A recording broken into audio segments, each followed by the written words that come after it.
Assalamualaikum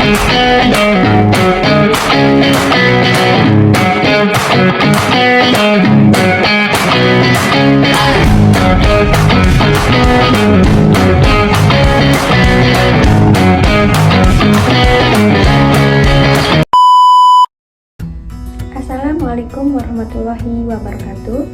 Perkenalkan, nama saya Yunita Puspitasari dengan NIM E1B02410030, Prodi Pendidikan Pancasila dan Kewarganegaraan. Jadi, saya di sini akan menyampaikan materi tentang faktor-faktor yang mempengaruhi perkembangan sosial remaja menurut Colbert.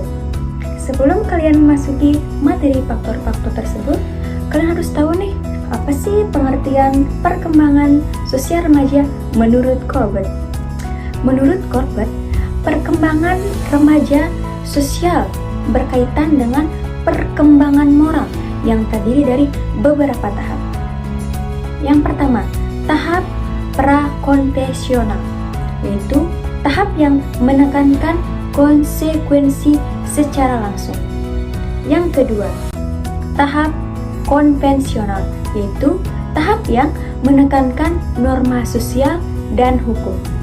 Yang ketiga, tahap pasca konvensional, yaitu tahap yang mempertimbangkan antara prinsip moral yang universal. Jadi, dalam perkembangan sosial remaja menurut Colbert ini, yaitu proses yang remaja belajar memahami dan menginternalisasi nilai-nilai sosial serta membuat keputusan moral yang matang.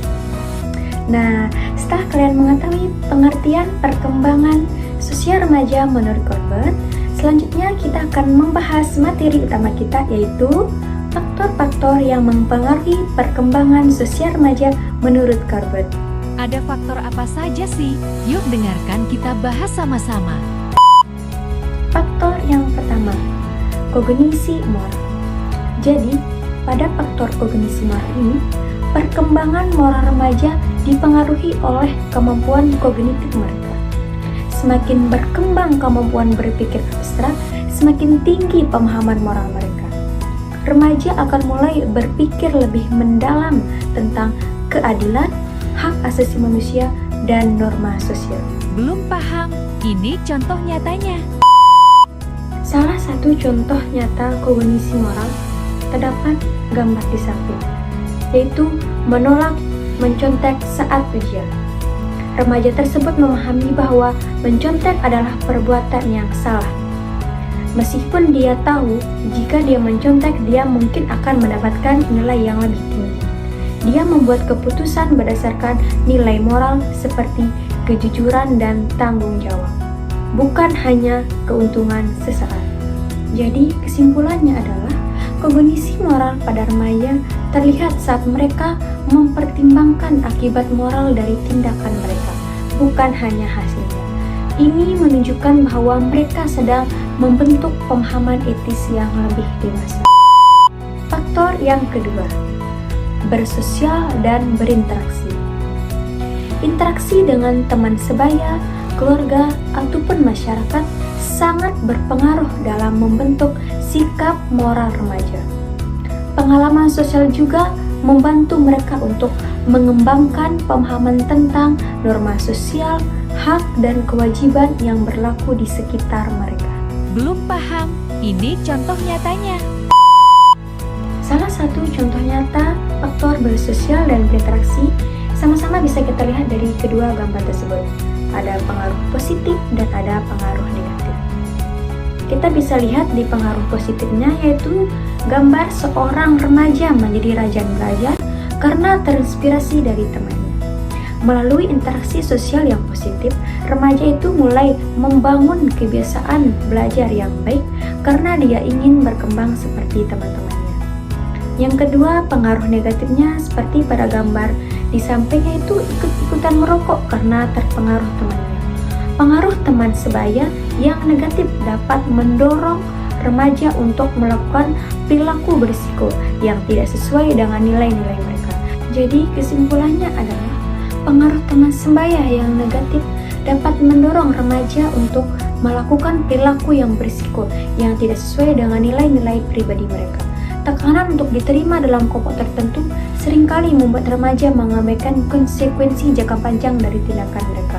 Hal ini dapat berdampak buruk pada kesehatan fisik, prestasi akademik, ataupun hubungan sosial mereka. Faktor yang ketiga, pengaruh orang tua dan pembimbing.